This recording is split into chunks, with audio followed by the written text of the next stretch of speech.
नमस्कार, माय माउली हिंदी समाचार में आपका स्वागत है और मैं हूं शेख इस्माइल। आदिलाबाद विधायक पायल शंकर ने कहा है कि कांग्रेस सरकार ग्राम पंचायत और स्थानीय संगठनों को पूरी तरह से कमजोर कर रही है।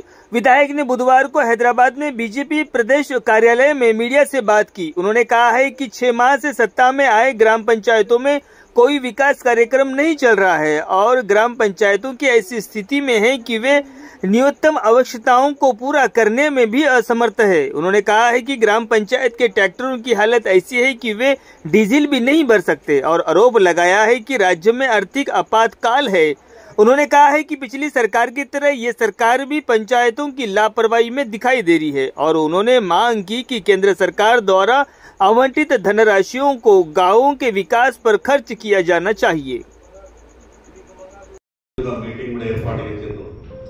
एयरफोर्स स्टेशन तప్పకుండా ఆదిలాబాద్లో ఏర్పాటు చేస్తామని చెప్పింది। దాని ద్వారా ప్రతి సంవత్సరానికి ఒక 10,000 మందికి ఆదిలాబాద్లో ట్రైనింగ్ ఉంటుంది।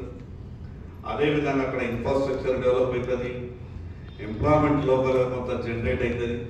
కాబట్టి ఆదిలాబాద్ వెనుకబడ్డటువంటి ఆదిలాబాద్ జిల్లాకు మూడవసారి నరేంద్ర మోడీ గారి ప్రభుత్వం వచ్చిన తర్వాత ఒక శుభవార్త తొందరలోనే వస్తుందన్న ఒక నమ్మకం మాకున్నది। అదేవిధంగా 30 సంవత్సరాలుగా మూతపడుతున్నటువంటి ఆదిలాబాద్ సిమెంట్ ఫ్యాక్టరీ దాని వరకు కూడా మేము కేంద్ర భారీ పరిశ్రమల శాఖ మంత్రి కుమారస్వామి గారిని, ఈ రాష్ట్ర పరిశ్రమల శాఖ మంత్రి గారు కూడా మాకు పూర్తి సహకారం అందిస్తున్న వారు కూడా ఎవరు రావడం జరిగింది।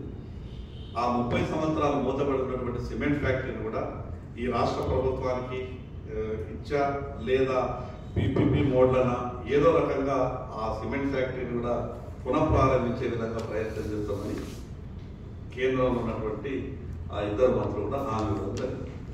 కేంద్ర ప్రభుత్వం మీకు అన్ని రకాలుగా సహాయ సహకారాలు ఇవ్వడానికి సిద్ధంగా ఉన్నది।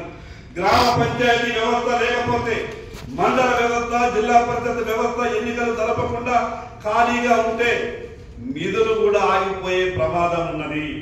తద్వారా పూర రాష్ట్ర అభివృద్ధి అంతా కూడా కుంటుపడే అవకాశం ఉన్నది। కాబట్టి ఈ విషయాల మీద వెంటనే రాష్ట్ర ప్రభుత్వం దృష్టి సారించాలని భారతీయ జనతా పార్టీ డిమాండ్ చేస్తున్నది।